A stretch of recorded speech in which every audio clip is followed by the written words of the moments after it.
Hello ಮಕ್ಕಳೇ, welcome to jolly time. ಇವತ್ತು ನಾವು ಜಾಲಿ ಟೈಮ್ ಪ್ರೋಗ್ರಾಮ್ ನಲ್ಲಿ ಗಮನಿಸಿ ನೋಡು ಅನ್ನೋ ಶೀರ್ಷಿಕೆಯಲ್ಲಿ ಅನೇಕ ಪ್ರೋಗ್ರಾಮ್ಗಳನ್ನ ನೋಡ್ಲಿದ್ದೇವೆ. ನಮ್ ಸ್ಕೂಲಲ್ಲಿ ಟೀಚರ್ಸ್ ಎಲ್ಲ ಹೇಳ್ತಾ ಇದ್ರಲ್ವಾ, ಗಮನ ಕೊಟ್ಟು ನೋಡಿ, ಗಮನವಾಗಿ ಬರೀರಿ, ಮ್ಯಾಥ್ಸ್ ಎಲ್ಲ ತುಂಬಾ ಗಮನ ಕೊಡಿ ಅಂತ ಹೇಳ್ತಾರೆ. ಯಾಕೆ ಅಂತ ಗೊತ್ತಾ?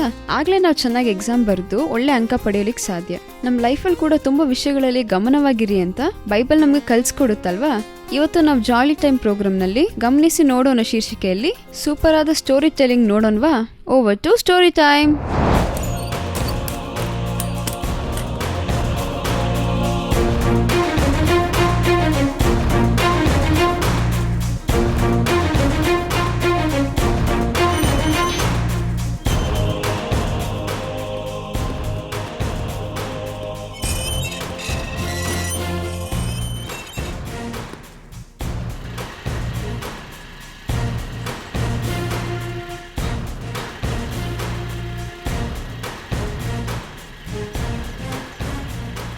ಇವ್ರ್ಯಾಕೆ ಇಷ್ಟು ಅವಸರವಾಗಿ ಟೆನ್ಷನ್ ಆಗಿದ್ದಾರೆ ಅಂತ ನೋಡ್ತಾ ಇದ್ದೀರಾ?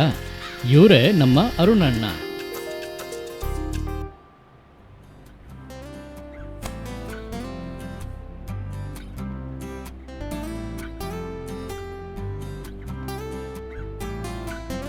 ಇವತ್ತು ಬೆಳಗ್ಗೆ ಇವರ ಮ್ಯಾನೇಜರ್ ಕಾಲ್ ಮಾಡಿ, ಇವತ್ತು ಬೆಳಗ್ಗೆ 10 ಗಂಟೆಗೆ ಒಬ್ಬರು ಇಂಪಾರ್ಟೆಂಟ್ ಕ್ಲೈಂಟ್ನ ನೀನು ಮೀಟ್ ಮಾಡಬೇಕು, ನೀನು ಹೋಗಿ ಅವ್ರನ್ನ ನೋಡು ಅಂತ ಹೇಳಿ ಕ್ಲೈಂಟ್ ಅಡ್ರೆಸ್ನ ಕೂಡ ಹೇಳಿಬಿಟ್ಟು ಫೋನ್ನ ಕಟ್ ಮಾಡಿಬಿಟ್ರು. ಮ್ಯಾನೇಜರ್ ಹೇಳಿದ ಅಡ್ರೆಸ್ನ ಮ್ಯಾಪಲ್ಲಿ ಹಾಕಿ ನೋಡಿದ್ರೆ 1 ಅವರ್ ತೋರಿಸ್ತಾ ಇದೆ. ಅಯ್ಯೋ, ಈಗ ಸಮಯ 8:45. ಹೇಳಿದ ಟೈಮ್ಗೆ ಹೋಗೋಕ್ಕಾಗುತ್ತೋ ಇಲ್ವೋ ಗೊತ್ತಿಲ್ಲ, ಅದಕ್ಕೆ ಅವರು ಇಷ್ಟು ವೇಗವಾಗಿ ಹೋಗ್ತಾ ಇದ್ದಾರೆ.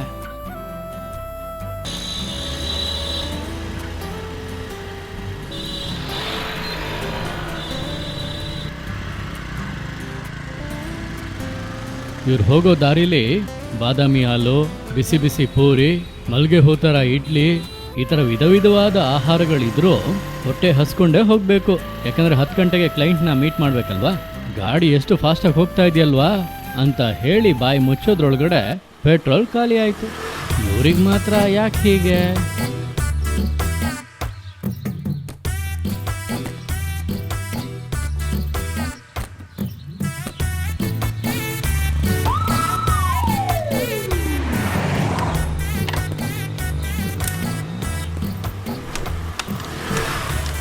ಬೆಳಗ್ಗೆ ಮನೆಯಿಂದ ಹೊರಟಾಗ್ಲೇ ಗಾಡಿಲಿ ಪೆಟ್ರೋಲ್ ಇದೆಯಾ ಅಂತ ಚೆಕ್ ಮಾಡಿದ್ರೆ ಈ ತರ ಆಗ್ತಿತ್ತಾ?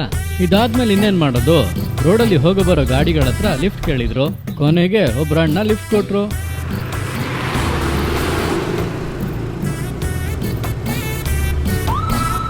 ಸರಿ, ಹೇಗೋ ಪೆಟ್ರೋಲ್ ಹಾಕಿಸ್ಕೊಂಡು ಮ್ಯಾನೇಜರ್ ಹೇಳಿದ ಅಡ್ರೆಸ್ ಹಿಡ್ಕೊಂಡು ಲೆಫ್ಟಿಗೆ ಹೋದ್ರು, ರೈಟಿಗೆ ಹೋದ್ರು.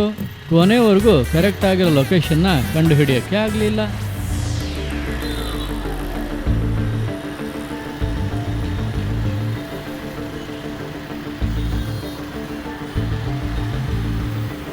ಮ್ಯಾಪ್ ಹಾಕೋಣ ಅಂತ ನೋಡಿದ್ರೆ ಫೋನು ಸ್ವಿಚ್ ಆಫ್. ಬೆಳಿಗ್ಗೆನೆ ಮನೆಯಿಂದ ಹೊರಡೋಕ್ ಮುಂಚೆನೆ ಫೋನಲ್ಲಿ ಚಾರ್ಜ್ ಇದೆಯಾ ಅಂತ ಗಮನಿಸಿದ್ರೆ ಈ ಥರ ಆಗ್ತಾ ಇತ್ತಾ? ಸರಿ, ಬರ್ತಾ ಇದ್ದಂಥ ಒಬ್ಬ ಅಣ್ಣನ ಹತ್ರ ಈ ಅಡ್ರೆಸ್ ಎಲ್ಲಿ ಬರುತ್ತೆ ಅಂತ ಕೇಳಿದ್ರು. ಆ ಅಣ್ಣನೂ ಕೂಡ ಅಡ್ರೆಸ್ ನೋಡಿ ಲೆಫ್ಟು, ರೈಟು, 4ನೇ ಕ್ರಾಸು, 3ನೇ ಟರ್ನು ಎಲ್ಲ ಹೇಳಿ ಅವ್ರು ಕೇಳಿದ ಅಡ್ರೆಸ್ನ ಒಂದು ಮಟ್ಟಿಗೆ ಹೇಳಿದ್ರು. ಎಲ್ಲ ಅರ್ಥ ಆಗಿರೋ ಥರ ತಲೆ ಆಡಿಸಿದ ನಮ್ಮ ಅಣ್ಣ ಅವರನ್ನು ನೋಡಿ ಥ್ಯಾಂಕ್ಸ್ ಅಂತ ಹೇಳಿ ಹೊರಟ್ರು. ಲೆಫ್ಟಲ್ಲಿ ಸುತ್ತಿದ್ರು, ರೈಟಲ್ಲಿ ಸುತ್ತಿದ್ರು, ಆದರೆ ಕರೆಕ್ಟ್ ಆಗಿರೋ ಅಡ್ರೆಸ್ನ ಕಂಡುಹಿಡಿಯೋಕ್ಕೆ ಆಗಲಿಲ್ಲ.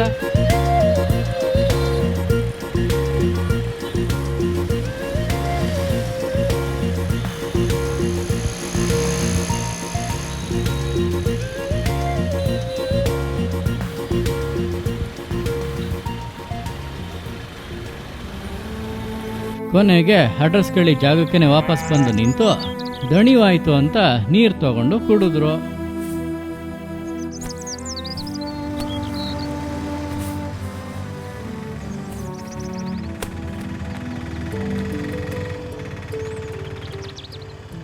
Full shock.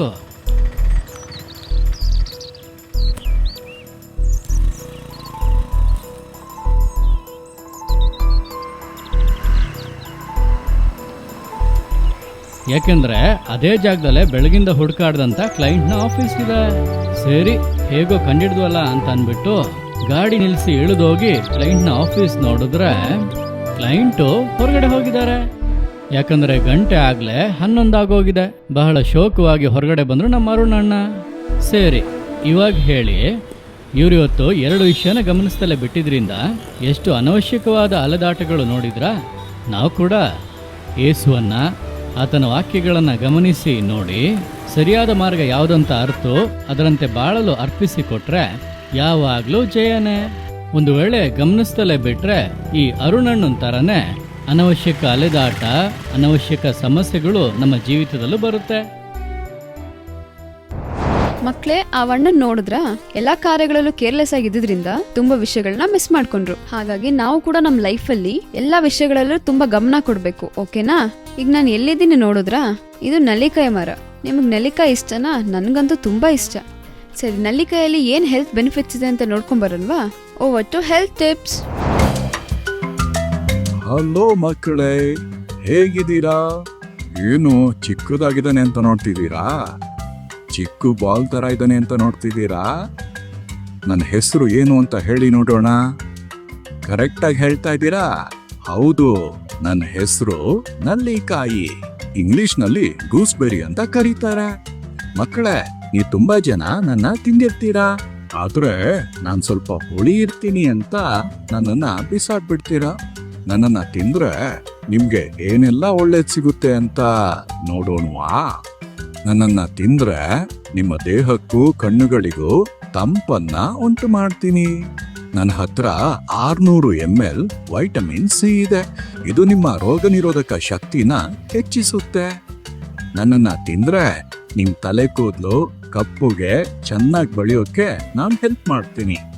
ನನ್ನನ್ನ ತಿಂದ್ರೆ ನಿಮ್ಮ ಡಯಾಬಿಟಿಕ್ನ ಕೂಡ ಕಂಟ್ರೋಲ್ ಮಾಡ್ಲಿಕ್ಕೆ ನಾನು ಹೆಲ್ಪ್ ಮಾಡ್ತೀನಿ. ಅಷ್ಟೇ ಅಲ್ಲ, ನನ್ನ ಹತ್ರ ಆಸ್ಕಾರ್ಬಿಕ್ ಆಸಿಡ್ ಕೂಡ ಇದೆ ಮಕ್ಕಳೇ.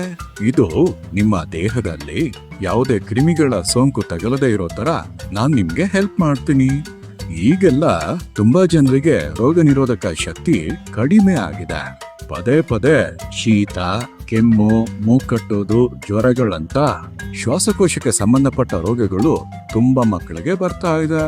ಆದ್ರೆ ಆ ತರ ಇರುವಂತ ಮಕ್ಕಳು ನಲ್ಲಿಕಾಯಾಗಿರುವ ನನ್ನನ್ನ ಚಿಕ್ಕ ಚಿಕ್ಕ ತುಂಡಾಗಿ ಕತ್ತರಿಸಿ ಅದರಲ್ಲಿ ಸ್ವಲ್ಪ ಜೇನುತುಪ್ಪನ ಹಾಕಿ ತಿಂದ್ರೆ 3 ದಿನಗಳ ಒಳಗೆ ನಿಮ್ಗೆ ರೋಗ ನಿರೋಧಕ ಶಕ್ತಿನೂ ಇಂಪ್ರೂವ್ ಆಗುತ್ತೆ.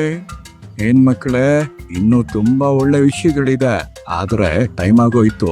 ನನ್ನನ್ನ ತಿನ್ನಿ, ನಿಮ್ಮ ಫ್ರೆಂಡ್ಸ್ಗೆ ಕೂಡ ಹೇಳಿ. ಚೆನ್ನಾಗಿ ಹೆಲ್ತಿ ಆಗಿರಿ. ಓಕೆ, ಬಾಯ್. ಮಕ್ಳೇ, ನೆಲ್ಲಿಕಾಯಲ್ಲಿ ಏನ್ ಹೆಲ್ತ್ ಬೆನಿಫಿಟ್ಸ್ ಇದೆ ಅಂತ ನೋಡಿದ್ವಲ್ಲ, ನಾನು ಈಗಲೇ ತಿನ್ನಕ್ ಸ್ಟಾರ್ಟ್ ಮಾಡಿದೀನಿ. ನೀವು ಕೂಡ ಡೈಲಿ ಒಂದು ನೆಲ್ಲಿಕಾಯಿನ ತಿನ್ಬೇಕು. ಓಕೆನಾ?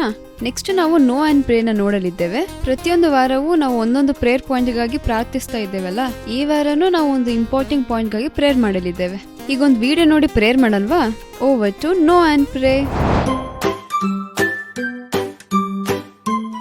ಕವಾಸಕಿ ರೋಗ. ಕವಾಸಕಿ ರೋಗ 5 ವರ್ಷದೊಳಗಿನ ಚಿಕ್ಕ ಮಕ್ಕಳಿಗೆ ಬರುತ್ತೆ. ಹೆಣ್ಮಕ್ಳಿಗಿಂತ ಗಂಡ್ಮಕ್ಳಿಗೆ ಹೆಚ್ಚು ಅಂತ ಡಾಕ್ಟರ್ಸ್ ಹೇಳ್ತಾರೆ.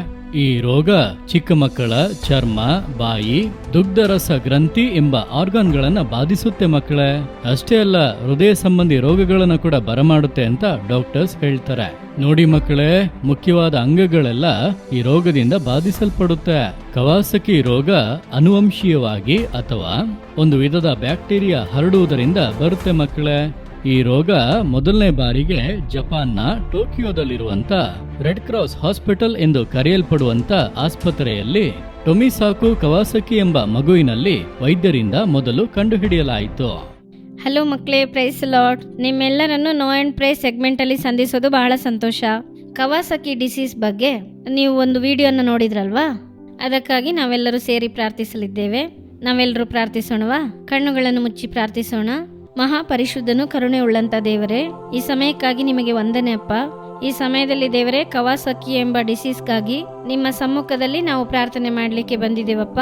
ಅಪ್ಪ, ಅದರಿಂದ ಬಾಧಿಸಲ್ಪಟ್ಟ ಪ್ರತಿಯೊಂದು ಮಕ್ಕಳಿಗೂ ಅಪ್ಪ ನೀವು ಸೌಖ್ಯ ಕೊಡಬೇಕಾಗಿ ಪ್ರಾರ್ಥಿಸುತ್ತೇವೆ. ಅದರಿಂದ ತುಂಬಾ ಮುಖ್ಯವಾದ ಆರ್ಗನ್ಸ್ ಎಫೆಕ್ಟ್ ಆಗುತ್ತೆ ಅಂತ ನೋಡ್ತೀವಪ್ಪ. ಆ ಎಲ್ಲ ಬಾಧೆಗಳಿಂದ ಕೂಡ ನೀವು ಪರಿಪೂರ್ಣ ಸೌಖ್ಯ ಕೊಡಬೇಕಾಗಿ ಪ್ರಾರ್ಥಿಸುತ್ತೇವೆ. ನಿಮ್ಮ ಬಲಿಷ್ಠವಾದ ಕರಗಳಲ್ಲಿ ಅಪ್ಪ ಬಾಧಿಸಲ್ಪಟ್ಟ ಎಲ್ಲ ಮಕ್ಕಳನ್ನು ಒಪ್ಪಿಸುತ್ತೇವೆ.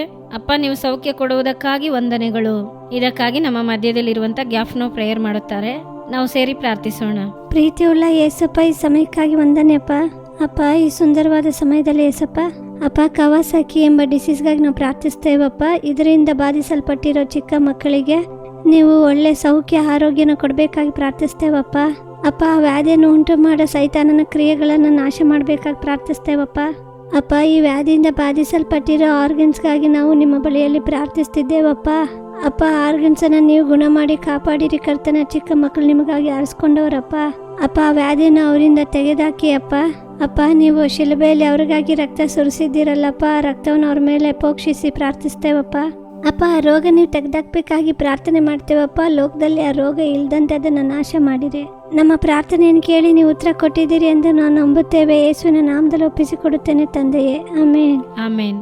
ಓಕೆ ಮಕ್ಕಳೇ, ಈಗ ನಾವು ನಮ್ಮ ಸೇವೆಯಲ್ಲಿ ದೇವರು ಕೊಟ್ಟ ದರ್ಶನಕ್ಕಾಗಿ ಪ್ರಾರ್ಥಿಸಲಿದ್ದೇವೆ. ದರ್ಶನ ಏನಂದ್ರೆ 50 ಕೋಟಿ ಆತ್ಮಗಳಿಗೆ ಸುವಾರ್ತೆ ಸಾರಲ್ಪಡಬೇಕು. ಅದರಲ್ಲಿ 5 ಕೋಟಿ ಆತ್ಮಗಳು ರಕ್ಷಣೆ ಹೊಂದಬೇಕು. ಹಾಗೆ ಮಕ್ಕಳ ಸೇವೆಗೆ ಕೊಡಲ್ಪಟ್ಟ ದರ್ಶನ ಏನೆಂದರೆ 10 ಕೋಟಿ ಜನರಿಗೆ ಸುವಾರ್ತೆ ಸಾರಬೇಕು. ಅದರಲ್ಲಿ 1 ಕೋಟಿ ಮಕ್ಕಳನ್ನ ರಕ್ಷಣೆಯಲ್ಲಿ ನಡೆಸಬೇಕೆಂಬುದೇ ದರ್ಶನ. ಅದಕ್ಕಾಗಿ ನಾವೆಲ್ಲರೂ ಸೇರಿ ಪ್ರಾರ್ಥಿಸೋಣವಾ? ನಾವು ಪ್ರಾರ್ಥಿಸೋಣ. ಪ್ರೀತಿಯುಳ್ಳ ದೇವರೇ, ಈ ಸಮಯಕ್ಕಾಗಿ ನಿಮಗೆ ಸ್ತೋತ್ರ. ಈ ಸಮಯದಲ್ಲಿ ಕೂಡ ನೀವು ಕೊಟ್ಟಂತ ಈ ಒಳ್ಳೆ ದರ್ಶನಕ್ಕಾಗಿ ವಂದನೆ ಹೇಳುತ್ತೇವೆ ತಂದೆಯೇ. ಇದನ್ನು ಮಾಡತಕ್ಕ ಜ್ಞಾನವನ್ನು, ಬಲವನ್ನು ದೇವರ ಆತ್ಮನೇ ನೀವು ಕೊಡಬೇಕಾಗಿ ಪ್ರಾರ್ಥಿಸುತ್ತೇವೆ. ಅನೇಕ ಆತ್ಮಗಳನ್ನು ನಿಮಗಾಗಿ ಆದಾಯ ಮಾಡಲು ಕೃಪೆಗಳನ್ನು, ವರಗಳನ್ನು ನೀವು ಕೊಡಬೇಕಾಗಿ ಬೇಡುತ್ತೇವೆ. ಮೋಹನ್ ಅಂಕಲ್ಗಾಗಿ, ಆಶ್ಲಿ ಅಕ್ಕಗಾಗಿ ಪ್ರಾರ್ಥಿಸುತ್ತೇವೆ. ಅವರ ಟೀಮ್ಗಾಗಿ ಪ್ರಾರ್ಥಿಸುತ್ತೇವೆ. ನೀವು ಅವರಿಗೆ ಬಲವನ್ನು ಕೊಡಬೇಕಾಗಿ ಪ್ರಾರ್ಥಿಸುತ್ತೇವೆ. ನೀವು ಕೊಟ್ಟ ದರ್ಶನವನ್ನು ನೀವು ನೆರವೇರಿಸುವುದಕ್ಕಾಗಿ ನಿಮಗೆ ವಂದನೆ ಸಲ್ಲಿಸುತ್ತೇವೆ. ಯೇಸುವಿನ ನಾಮದಲ್ಲಿ ಪ್ರಾರ್ಥಿಸುತ್ತೇವೆ, ನಮ್ಮ ಜೀವವುಳ್ಳ ತಂದೆಯೇ, ಆಮೇನ್. ಓಕೆ ಮಕ್ಕಳೇ, ಈಗ ನಾವು 2 ಮುಖ್ಯವಾದ ಕಾರ್ಯಗಳಿಗಾಗಿ ಪ್ರಾರ್ಥಿಸಿದ್ದೇವೆ. ಇದಕ್ಕಾಗಿ ನೀವು ವೈಯಕ್ತಿಕವಾಗಿ, ಗುಂಪಾಗಿ ಪ್ರಾರ್ಥನೆ ಮಾಡಿ. ಇನ್ನೊಂದು ನೋ ಆ್ಯಂಡ್ ಪ್ರೇ ಸೆಗ್ಮೆಂಟ್ ಅಲ್ಲಿ ಸಂಧಿಸೋಣ. God bless you. ಮಕ್ಕಳೇ, ಎಲ್ರೂ ಸೂಪರಾಗಿ ಪ್ರೇಯರ್ ಮಾಡಿದ್ರಿ. ಇವತ್ತು ನಾವು ನೋ ಆ್ಯಂಡ್ ಪ್ರೇ ಸೆಗ್ಮೆಂಟ್ ಅಲ್ಲಿ ನೋಡಿದ ಟಾಪಿಕ್ ಬಗ್ಗೆ ನಿಮ್ಮ ಪರ್ಸನಲ್ ಪ್ರೇಯರ್ ಅಲ್ಲಿ, ಫ್ಯಾಮಿಲಿ ಪ್ರೇಯರ್ ಅಲ್ಲಿ ಪ್ರಾರ್ಥಿಸೋದಕ್ಕೆ ಮರೆಯಬಾರದು. ಇವತ್ತು ನಾವು ಏನೆಲ್ಲ ನೋಡಿದ್ವಿ ನೆನಪಿದ್ಯಾ? ಸ್ಟೋರಿ ಟೆಲಿಂಗ್ ನೋಡಿದ್ವಿ, ಹೆಲ್ತ್ ಟಿಪ್ಸ್ ನೋಡಿದ್ವಿ, ನೋ ಆ್ಯಂಡ್ ಪ್ರೇ ಕೂಡ ನೋಡಿದ್ವಲ್ವಾ? ನೆಕ್ಸ್ಟ್ ಏನ್ ನೋಡ್ತೀವಿ ಗೊತ್ತಾ? Message time. ನಿಮ್ ಬೈಬಲ್ ನೋಟ್ಸ್ ಎಲ್ಲ ತಗೊಂಡು ರೆಡಿ ಆಗಿದ್ದೀರಾ? ಗಮನವಾಗಿ ಮೆಸೇಜ್ನ ಕೇಳಬೇಕು. Over to message time. Hello ಮಕ್ಕಳೇ, ಪ್ರೈಸ್ ದ ಲಾರ್ಡ್. ಎಲ್ಲರೂ ಹೇಗಿದ್ದೀರಾ? ಈ ಜಾಲಿ ಟೈಮ್ ಪ್ರೋಗ್ರಾಮಲ್ಲಿ ನಿಮ್ಮೆಲ್ಲರನ್ನು ಮೀಟ್ ಮಾಡೋದು ನನ್ ಬಹಳ ಸಂತೋಷ. ಇವತ್ತು ನಾವು ಸೀರೀಸ್ ಆಫ್ ಪ್ರೋಗ್ರಾಮ್ನ ನೋಡ್ಕೊ ಬಂದ್ವಲ್ಲ, ಗಮನಿಸಿ ನೋಡಬೇಕು ಅಂತ ಒಂದು ಶಾರ್ಟ್ ಸ್ಟೋರಿ ಕೂಡ ನೋಡ್ಕೊ ಬಂದ್ರಲ್ಲ. ಒಂದೊಂದು ಕಾರ್ಯವನ್ನ ನಾವು ಗಮನಿಸಿ ಮಾಡಲಿಲ್ಲ ಅಂದ್ರೆ ನಮ್ಗೆ ಎಷ್ಟು ದೊಡ್ಡ ಲಾಸ್ ಆಗುತ್ತೆ, ಎಷ್ಟು ದೊಡ್ಡ ನಷ್ಟವಾಗುತ್ತೆ ಅಂತ ಒಂದೊಂದು ಕಾರ್ಯಗಳನ್ನ ನಾವು ನೋಡಿದ್ವಲ್ಲ. ನೀವು ಕೂಡ ಸ್ಟೋರಿ ಟೈಮ್ನ ಕೇಳಿದ್ದೀರಿ, ನಿಮ್ಗೆ ತುಂಬ ಇಷ್ಟ ಆಯ್ತಲ್ವಾ? ಸರಿ, ಇನ್ನೊಂದು ಕಾರ್ಯವನ್ನ ನಾನು ಯಾವುದ್ರಲ್ಲಿ ತುಂಬ ಕೇರ್ಫುಲ್ಲಾಗಿ ಇರಬೇಕು ಅನ್ನೋ ಇನ್ಸಿಡೆಂಟ್ನ ನಾನು ಬೈಬಲಿಂದ ನಿಮ್ಗೆ ಹೇಳ್ತೀನಿ. ಆ ಇನ್ಸಿಡೆಂಟ್ ಎಲ್ಲಿದೆ ಅಂದರೆ ಅಪೊಸ್ತಲರ ಕೃತ್ಯಗಳು 3ನೇ ಅಧ್ಯಾಯದಲ್ಲಿ ಇದೆ. ಪೇತ್ರನು, ಯೋಹಾನನು ದೇವರ ಆಲಯಕ್ಕೆ ಹೋಗುತ್ತಾರೆ. ಯಾವಾಗ? ಪ್ರೇಯರ್ ಟೈಮಲ್ಲಿ, ಪ್ರಾರ್ಥನಾ ಸಮಯದಲ್ಲಿ ಅವರಿಬ್ಬರು ಚರ್ಚ್ಗೆ ಹೋಗುತ್ತಾರೆ, ದೇವರ ಆಲಯಕ್ಕೆ ಹೋಗುತ್ತಾರೆ. ನಾವು ಕೂಡ ಸಂಡೇ ಹೋಗುತ್ತೇವಲ್ಲವಾ, ಸರ್ವಿಸ್ ಇರುತ್ತದಲ್ಲವಾ, ಈ ಟೈಮಲ್ಲಿ ಇಲ್ಲಿ ಪ್ರೇಯರು ಬನ್ನಿ ಎಂದು ಹೇಳುತ್ತಾರಲ್ಲ. ಅದೇ ತರ ಒಂದು ಟೈಮಲ್ಲಿ ಪೇತ್ರನು, ಯೋಹಾನನು ದೇವರ ಆಲಯಕ್ಕೆ ಹೋಗುತ್ತಾರೆ. ಆಗ ಹೊರಗಡೆ ಕೂತುಕೊಂಡು ಒಬ್ಬ ಭಿಕ್ಷಕನು ಭಿಕ್ಷೆ ಬೇಡುತ್ತಿರುತ್ತಾನೆ. ಅವರಿಬ್ಬರನ್ನ ನೋಡಿದ ಕೂಡಲೇ ಏನಾದರೂ ಸಿಕ್ಕುತ್ತೆ ಅಂತ ಅವರಿಬ್ಬರನ್ನ ಭಿಕ್ಷಕ ನೋಡುತ್ತಾನೆ. ಒಂದು ವಾಕ್ಯ ನಾನು ಓದುತ್ತೇನೆ. ಅಪೊಸ್ತಲರ ಕೃತ್ಯಗಳು 3ನೇ ಅಧ್ಯಾಯ 4ನೇ ವಾಕ್ಯ. ಪೇತ್ರ, ಯೋಹಾನರಿಬ್ಬರು ಅವನನ್ನು ದೃಷ್ಟಿಸಿ ನೋಡಿದರು. ಪೇತ್ರನು, ನಮ್ಮನ್ನು ನೋಡು ಅಂದನು. ಪೇತ್ರ, ಯೋಹಾನರು ಅವನನ್ನು ದೃಷ್ಟಿಸಿದರು. ಸ್ವಲ್ಪ ಯೋಚಿಸಿ ನೋಡಿರಿ. ಚರ್ಚ್ಗೆ ನೀವು ಡೈಲಿ ಹೋಗುತ್ತೀರಿ, ಪ್ರತಿದಿನವೂ ಅಲ್ಲಿ ಒಬ್ಬರು ಕೂತಿದ್ದಾರಂದರೆ ಪ್ರತಿದಿನವೂ ನೀವು ಅವ್ರನ್ನ ನೋಟಿಸ್ ಮಾಡಿದ್ರಂತ ಗೊತ್ತಿಲ್ಲ. ಆದರೆ ಇವತ್ತು ಬೈಬಲ್ ಸುಂದರವಾಗಿ ಹೇಳಿದೆ, ಇವತ್ತೇ ಪೇತ್ರನು, ಯೋಹಾನನು ಆ ಭಿಕ್ಷಕನನ್ನು ದೃಷ್ಟಿಸಿ ನೋಡಿದರು. ಆದರೆ ಇಷ್ಟು ದಿನ ಆ ಅವಶ್ಯಕತೆ ಇದ್ದಂಥ ಮನುಷ್ಯನು ಅಲ್ಲೇ ಇದ್ದಿದ್ದಾನೆ, ಚರ್ಚಲ್ಲೇ ಇದ್ದಿದ್ದಾನೆ. ಆದರೆ ಅವರು ನೋಡಿರಲಿಲ್ಲ. ಆದರೆ ಅವತ್ತು ಅವರು ದೃಷ್ಟಿಸಿ ನೋಡೋದ್ರಿಂದ, ಗಮನವಾಗಿ ಅವರು ದೃಷ್ಟಿಸಿ ನೋಡಿದ್ದರಿಂದ ಅವಶ್ಯಕತೆಯಲ್ಲಿ ಇದ್ದಂಥ ಒಬ್ಬ ವ್ಯಕ್ತಿಯನ್ನು ಕಂಡುಹಿಡಿದರು. ಅವನ ಬಳಿ ಏನು ಹೇಳುತ್ತಾರೆ? ಯೇಸಪ್ಪನ ಬಗ್ಗೆ ಹೇಳುತ್ತಾರೆ. ಬೆಳ್ಳಿ ಬಂಗಾರ ಅಂತೂ ನಮ್ಮಲ್ಲಿ ಇಲ್ಲ, ಯೇಸುವಿನ ನಾಮದಲ್ಲಿ ಎದ್ದು ನಡೆ ಎಂದು ಹೇಳಿದ ಕೂಡಲೇ ಅಲ್ಲಿ ಅದ್ಭುತ ನಡೆಯಿತು. ಯೇಸಪ್ಪನ ಬಗ್ಗೆ ಹೇಳಿದರು. ನಂತರ ಭಿಕ್ಷಕನಿಗೆ ಒಳ್ಳೆಯದನ್ನು ಮಾಡಿದರು. ನೋಡಿದ್ರ, ಗಮನವಾಗಿ ನೋಡಿದ್ರಿಂದನೇ ಅಂದು ಒಬ್ಬ ಅಗತ್ಯವುಳ್ಳ ಮನುಷ್ಯನು ಅವರ ಚರ್ಚಿನಲ್ಲೇ ಇದ್ದಾರೆ, ಅವರ ದೇವರ ಆಲಯದಲ್ಲೇ ಇದ್ದಾರೆ ಎಂಬುದನ್ನು ಪೇತ್ರನು, ಯೋಹಾನನು ಕಂಡುಹಿಡಿದಿದ್ದಾರೆ. ಅಷ್ಟು ದಿನ ಆ ಮನುಷ್ಯ ಅಲ್ಲೇ ಇದ್ದಿದ್ದಾರೆ. ಆದರೆ ಯಾರೂ ಅವರನ್ನು ಗಮನಿಸಲಿಲ್ಲ. ಪೇತ್ರ, ಯೋಹಾನನು ಅವರನ್ನು ನೋಡಿರಲಿಲ್ಲ. ಯಾವತ್ತೂ ಅವರು ಗಮನವಾಗಿ ನೋಡಬೇಕು, ದೃಷ್ಟಿಸಿ ನೋಡಬೇಕೆಂದು ತೀರ್ಮಾನ ತೆಗೆದುಕೊಂಡರೋ ಅವತ್ತೇ ಏಸಪ್ಪ ಅವರಿಗೆ ಹೆಲ್ಪ್ ಮಾಡಿದ್ದಾರೆ. ಗಮನವಾಗಿ ನೋಡಿದ್ದರಿಂದಲೇ ಏಸಪ್ಪ, ನೋಡಿರಿ, ಅಗತ್ಯವುಳ್ಳ ಮನುಷ್ಯ ಇಲ್ಲಿ ಇದ್ದಾನೆ, ಹೆಲ್ಪ್ ಮಾಡಿರಿ ಅಂತ ಏಸಪ್ಪ ಅವರಿಗೆ ಹೇಳ್ಕೊಡ್ತಾರೆ. ಆದ್ದರಿಂದಲೇ ಅವರ ಸೇವೆಯು ಫ್ರೂಟ್ಫುಲ್ ಆಗಿ ಇದ್ದಿತು. ಅವರು ಬಂದ ಕಾರ್ಯವು ತುಂಬ ಹ್ಯಾಪಿಯಾಗಿ ನಡೆಯಿತು. ನೋಡಿರಿ, ಏಸಪ್ಪನ ಬಗ್ಗೆ ಹೇಳಿ ಆಯಿತು, ಏಸಪ್ಪನ ಬಗ್ಗೆ ಹೇಳಿ ಒಳ್ಳೆಯದನ್ನು ಮಾಡಿ ಆಯಿತು. ಎಲ್ಲವನ್ನು ಹೇಳಿದ ಮೇಲೆ ಏಸಪ್ಪನ ನಾಮ ಮಹಿಮೆ ಹೊಂದಿತು. ಮಕ್ಕಳೇ, ನೀವು ಸಹ ನಿಮ್ಮ ಚರ್ಚ್ಗೆ ಹೋಗುತ್ತೀರಿ, ಇಲ್ಲ ನಿಮ್ಮ ಮನೆ ಪಕ್ಕದಲ್ಲಿರಬಹುದು, ಇಲ್ಲ ಸ್ಕೂಲಲ್ಲಿರಬಹುದು. ಏನೋ ಅಗತ್ಯವುಳ್ಳ ಒಬ್ಬರು, ನಿಮ್ಮ ಬಳಿಯಿಂದ ಒಳ್ಳೆಯದನ್ನು ಪಡೆಯಬಹುದಾದ ಒಬ್ಬ ಮನುಷ್ಯರು ಯಾರಾದರೂ ಒಬ್ಬರು ಇರುತ್ತಾರೆ. ನೀವು ಗಮನವಾಗಿ ನೋಡಿದರೆ ಏಸಪ್ಪ ನಿಮಗೆ ಆ ಕಾರ್ಯವನ್ನು ಹೇಳ್ಕೊಡ್ತಾರೆ. ಇವರನ್ನು ಗಮನಿಸು, ತುಂಬಾ ದಿನದಿಂದ ಕಷ್ಟಪಡುತ್ತಿದ್ದಾರೆ, ನಿನ್ನಿಂದ ಆಗುವ ಸಹಾಯ ಮಾಡು ಅಂತ ಏಸಪ್ಪ ಹೇಳ್ಕೊಡ್ತಾರೆ. ನೀವು ಗಮನದಿಂದ ನೋಡಿದರೆ ನಿಮ್ಮ ಲೈಫಲ್ಲಿ ಕೂಡ ಏಸಪ್ಪ ಒಂದೊಂದು ಕಾರ್ಯವನ್ನು ಹೇಳ್ಕೊಡ್ತಾರೆ. ನೀವು ಗಮನವಾಗಿ ಒಂದೊಂದು ಕಾರ್ಯವನ್ನು ಓದಿದರೆ ಏಸಪ್ಪ ಒಂದೊಂದನ್ನು ಹೇಳಿಕೊಡುತ್ತಾರೆ. ನೀವು ಗಮನವಾಗಿ ಬೈಬಲ್ ಓದಿದರೆ ಏಸಪ್ಪ ನಿಮ್ಮೊಂದಿಗೆ ಮಾತಾಡುತ್ತಾರೆ. ಗಮನವಾಗಿದ್ದರೆ ಅದಕ್ಕೆ ತಕ್ಕ ಫಲ ನಮಗೆ ಸಿಕ್ಕುತ್ತೆ ಮಕ್ಕಳೇ.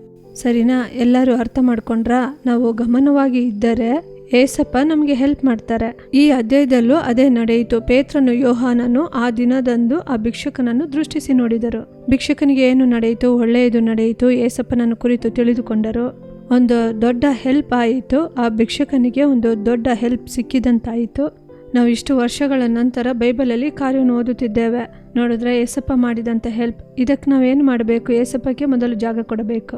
ನಾವು ಗಮನವಾಗಿದ್ದರೆ ಏಸಪ್ಪ ನಮ್ಮ ಮೂಲಕ ಕ್ರಿಯೆ ಮಾಡುತ್ತಾರೆ. ನಾವು ಗಮನವಾಗಿದ್ದು ಒಂದೊಂದು ಕಾರ್ಯವನ್ನು ಮಾಡಿದ್ರೆ ಏಸಪ್ಪ ನಮಗೂ ಸಹಾಯ ಮಾಡ್ತಾರೆ, ಮತ್ತೊಬ್ಬರಿಗೂ ಹೆಲ್ಪ್ ಮಾಡ್ತಾರೆ. ಸರಿನಾ ಮಕ್ಕಳೇ? ನಾವು ಯಾವಾಗಲೂ ಮತ್ತೊಬ್ಬರಿಗೆ ಹೆಲ್ಪ್ ಮಾಡುವ ಪಾತ್ರೆಯಾಗಿ ಲೋಕದಲ್ಲಿ ಇರಬೇಕು. ಸರಿನಾ? ಗಮನದಿಂದ ಎಲ್ಲವನ್ನು ಕೇಳಿಸ್ಕೊಂಡ್ರಾ? ನಾವೀಗ ಪ್ರಾರ್ಥಿಸೋಣವಾ? ಏಸಪ್ಪನ ಬಳಿ ಕೇಳೋಣವಾ? ಏಸಪ್ಪ, ನಾನು ಗಮನವಾಗಿರಲು ಸಹಾಯ ಮಾಡಿ, ನನ್ನ ಸುತ್ತಲೂ ಇರುವವರನ್ನು ನಾನು ಗಮನಿಸಬೇಕು ಹಂಗಂತ ನಾವು ಕೇಳೋಣವಾ? ಎಲ್ಲರೂ ಕಣ್ಮುಚ್ಚಿ ಎಲ್ಲರೂ ಪ್ರಾರ್ಥಿಸಿ. ಪ್ರೀತಿ ಉಳ್ಳ ಏಸಪ್ಪ, ಇವತ್ತು ಗಮನವಾಗಿರಬೇಕೆಂಬುದನ್ನು ನಾವು ತಿಳಿದುಕೊಂಡೆವಪ್ಪ. ಸ್ಟೋರಿ ಮೂಲಕವಾಗಿ ತಿಳಿದುಕೊಂಡೆವು. ಹೇಗೆ ಗಮನವಾಗಿದ್ದು ಕಾರ್ಯಗಳನ್ನು ಆರಿಸಿಕೊಂಡು ಹೆಲ್ಪ್ ಮಾಡಬೇಕೆಂಬುದನ್ನು ಇವರು ತಿಳಿದುಕೊಂಡಿದ್ದಾರಪ್ಪ. ಈ ಮಕ್ಕಳಿಗೆ ಗಮನವಾಗಿರಲು ಅವ್ರಿಗೆ ಜ್ಞಾನ ಕೊಡಿರಿ. ಒಂದೊಂದು ಕಾರ್ಯವನ್ನು ಅವರು ಮಾಡುವಾಗ ಗಮನದಿಂದ ಅವರು ಮಾಡಬೇಕಪ್ಪ. ನೀವು ಅವರಿಗೆ ನಿಮ್ಮ ಕೃಪೆಯನ್ನು ಕೊಟ್ಟು ನಡೆಸಿರಿ ದೇವರೇ. ಅವರು ಹೋಗುವ ಚರ್ಚಲ್ಲಿ, ಸ್ಕೂಲಿನಲ್ಲಿ ಯಾರೆಲ್ಲ ಅವಶ್ಯಕತೆಯಲ್ಲಿ ಇದ್ದಾರೋ, ಯಾರಿಗೆ ಸಹಾಯ ಅವಶ್ಯಕತೆ ಇದೆಯೋ ಆ ಕಾರ್ಯಗಳನ್ನು ಮಕ್ಕಳಿಗೆ ತಿಳಿಪಡಿಸಿರಿ. ಅವರು ಗಮನವಾಗಿದ್ದು ಒಂದೊಂದು ಕಾರ್ಯಗಳನ್ನು ಸರಿಯಾಗಿ ಮಾಡಲು ಅವರಿಗೆ ಕೃಪೆಯನ್ನು ಕೊಡಿರಿ ಅಪ್ಪ. ಒಪ್ಪಿಸಿಕೊಟ್ಟು ಪ್ರಾರ್ಥಿಸುತ್ತಿರುವ ಒಬ್ಬೊಬ್ಬ ಮಕ್ಕಳನ್ನು ನೋಡಿರಿ ಅಪ್ಪ. ಅಪ್ಪ, ಎಲ್ಲರನ್ನು ನೀವು ಮುಟ್ಟಿ ಆಶೀರ್ವದಿಸುವುದಕ್ಕಾಗಿ ವಂದನೆ. ನಾನು ಗಮನದಿಂದ ಇದ್ದೆ, ಏಸಪ್ಪ ನನಗೆ ಹೆಲ್ಪ್ ಮಾಡಿದರು. ಗಮನವಾಗಿ ಇದ್ದದ್ದರಿಂದ ಏಸಪ್ಪ ನನ್ನನ್ನು ಆಶೀರ್ವದಿಸಿದರು, ಅಭಿವೃದ್ಧಿ ಮಾಡಿದರು ಎಂದು ಈ ಮಕ್ಕಳು ಹೇಳುವಂತೆ ನೀವು ಒಬ್ಬೊಬ್ಬರನ್ನು ಮುಟ್ಟಿ ಆಶೀರ್ವದಿಸುವುದಕ್ಕಾಗಿ ಸ್ತೋತ್ರ ದೇವರೇ. ಎಲ್ಲ ಮಕ್ಕಳನ್ನು ನಿಮ್ಮ ಹಸ್ತದಲ್ಲಿ ಒಪ್ಪಿಸಿಕೊಡುತ್ತೇವೆ. ಒಬ್ಬೊಬ್ಬರನ್ನು ನೀವು ಕಾಪಾಡಿರಿ. ಇವರಿಗೆ ಅವಶ್ಯಕತೆಯಾದ ಎಲ್ಲ ಕಾರ್ಯಗಳನ್ನು ಸಂಧಿಸಿಕೊಡಿರಿ. ನಮ್ಮ ಪ್ರಾರ್ಥನೆಯನ್ನು ಕೇಳಿದಕ್ಕಾಗಿ ವಂದನೆ. ಯೇಸುವಿನ ನಾಮದಲ್ಲಿ ಪ್ರಾರ್ಥಿಸುತ್ತೇನೆ ತಂದೆಯೇ, ಆಮೇನ್. ಮಕ್ಕಳೇ, ಈ ಜಾಲಿ ಟೈಮ್ ಪ್ರೋಗ್ರಾಮ್ ನಿಮ್ಗೆ ಯೂಸ್ಫುಲ್ ಆಗಿತ್ತು ಅಂತ ನಾನು ನಂಬ್ತೇನೆ. ಇನ್ನೂ ತುಂಬ ಜಾಲಿ ಟೈಮ್ ಪ್ರೋಗ್ರಾಮ್ ಇದೆ, ಅದನ್ನು ನೀವು ರೆಗ್ಯುಲರ್ ಆಗಿ ನೋಡಿರಿ, ಅದು ನಿಮ್ಗೆ ಯೂಸ್ಫುಲ್ ಆಗಿರುತ್ತೆ. ಸರಿ, ಮತ್ತೊಂದು ಜಾಲಿ ಟೈಮಲ್ಲಿ ನಾನು ನಿಮ್ಮನ್ನು ಮೀಟ್ ಮಾಡ್ತೀನಿ. ಬಾಯ್ ಬಾಯ್. ಓಕೆ ಮಕ್ಕಳೇ, ಗಮನವಾಗಿ ಮೆಸೇಜ್ ಕೇಳಿದ್ರಾ? ಇದೇ ಥರನೇ ನಮ್ಮ ಜೀವನದಲ್ಲೂ ಯಾವುದೇ ಕಾರ್ಯ ಮಾಡಬೇಕಾದ್ರೂ ನಾವು ಗಮನದಿಂದ ಮಾಡಬೇಕು. ಮುಖ್ಯವಾಗಿ ಸ್ಟಡೀಸಲ್ಲಿ ಗಮನವಾಗಿರಬೇಕು. ಅದಕ್ಕಿಂತ ಮುಖ್ಯ ಸತ್ಯವೇದದಲ್ಲಿ ಬಹಳ ಗಮನವಾಗಿದ್ದು ಓದಬೇಕು. ಇವತ್ತಿನ ಎಲ್ಲ ಸೆಗ್ಮೆಂಟ್ಗಳು ನಿಮಗೆ ತುಂಬ ಯೂಸ್ಫುಲ್ ಆಗಿತ್ತು ಅಂತ ನಾನು ನಂಬ್ತೀನಿ. ಓಕೆ ಮಕ್ಕಳೇ, ನೆಕ್ಸ್ಟ್ ವೀಕ್ ಬೇರೊಂದು ಜಾಲಿ ಟೈಮಲ್ಲಿ ನಾನು ನಿಮ್ಮನ್ನು ಸಂಧಿಸ್ತೀನಿ. Until then, bye bye. Jolly time, Jesus redeems ministries, Nalumavadi, Thoothukudi district 628211. For 24 hours prayer support, call 08035454545. God bless you.